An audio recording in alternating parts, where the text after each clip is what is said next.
Kumusta? Grabe, nitong nakaraan nga pala ay naganap na ang aming graduation. Kaya wag na tayo magpatumpik-tumpik pa. Gora na mga B.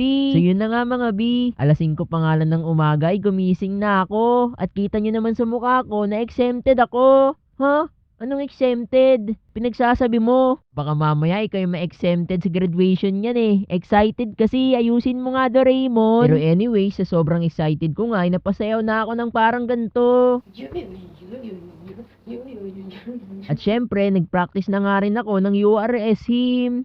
Ang mga labi. Ay, At dahil pumiyok nga ako, ay nagbandali na rin akong umalis. Alas 7 na rin nang matapos ako, kahit wala naman akong pinagagagawa. Akalain mo yun, palagi nang late sa school, malilate pa rin sa graduation. Ay, nakakainis. Hanggang ngayon, hindi ka pa rin nagbabago, Nobita. Joke lang. Pagkarating ko nga, ay nakita ko ng mga kaklase ko, kaya sinama ko na sila sa vlog. ako nga pala, si AJ Kanunsag. Andito kami ngayon sa graduation. Yun ang intro. Yun ang intro. Vlog. Hi, vlog! Kumusta? Hi, guys! Graduation na namin! We survive! Pag hindi ito lumabas, re-report ko yung YouTube.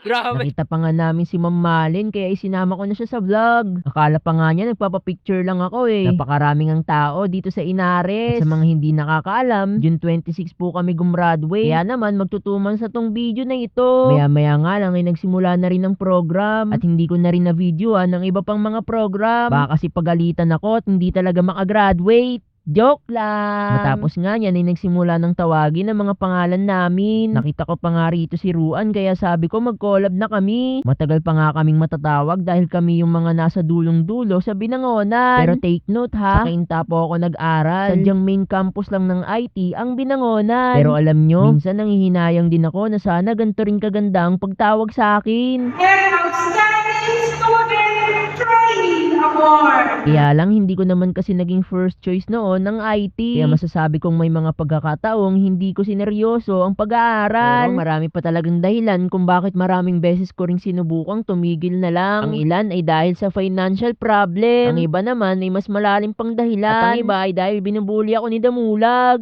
Joke lang! Pero sa kabila ng lahat, nakita ko kung paano ako tinulungan ng mga prof sa URS. Di ko makakalimutan ng kantin. Kasi dahil sa kantin, nagkaroon ako ng laptop at ng cellphone na nagamit sa mga online class. At nagagamit ko rin sa programming. At hindi ko rin makakalimutan ang kantin dahil nakita ko kung gaano kabuti ang puso ng mga prof sa campus namin. At isa pa, yung ginagamit kong cellphone sa mga vlogs, yun talaga ang bunga ng mga sinahod ko sa kantin. Kaya naman kung hindi siguro ako nagtrabaho sa kantin, baka hindi nyo narinig si Doraemon. Joke lang! Maraming tao pa nga ang tumulong sa akin at hindi ko sila makakalimutan. Tunay ang sinabi ko noon na wala pang nagtiwala at naniwala sa akin. Kayo pa lang. Kasi alam ko sa sarili kong hindi ako magaling. At kahit man maging magaling ako, may kulang pa rin. Masasabi kong napakabuti ng Diyos sa buhay ko. Dahil sa kabila ng lahat, hindi niya ako pinabayaan. At totoong tinutupad niya ang kanyang pangako. Sabi nga sa aklat ng Isayas, ako si Yahweh na kaagad tutupad sa aking mga pangako kapag dumating na ang takdang panahon. Kahit noon pa man, alam ko nang mahirap makita ang dulo ng bawat pagsubok at mahirap din matukoy kung matutupad pa ba ang ating mga pangarap. Pero isa ako sa patotoo na tunay ang biyaya ng Panginoon. Kailangan lang pala nating magtiwala at maniwala sa kakayahan niya. At kahit sa kasulukuyan, bilang isang fresh graduate, alam ko na ibibigay niya rin ang panahon kung kailan ako magkakaroon ng trabaho. Ginawa na ito ni Lord noon at alam kong gagawin niya ulit yun. Basta magtitiwala lang ako sa kanya. Kaya kung pakiramdam mo wala ka ng pag-asa, hindi pa huli ang lahat. Nakapagtapos na ako. Ikaw naman ang next. Kaya sana magkita tayo sa dulo ha. O siya, humahaba na ang kwento ko. Yun lang at salamat sa pananatili hanggang dulo.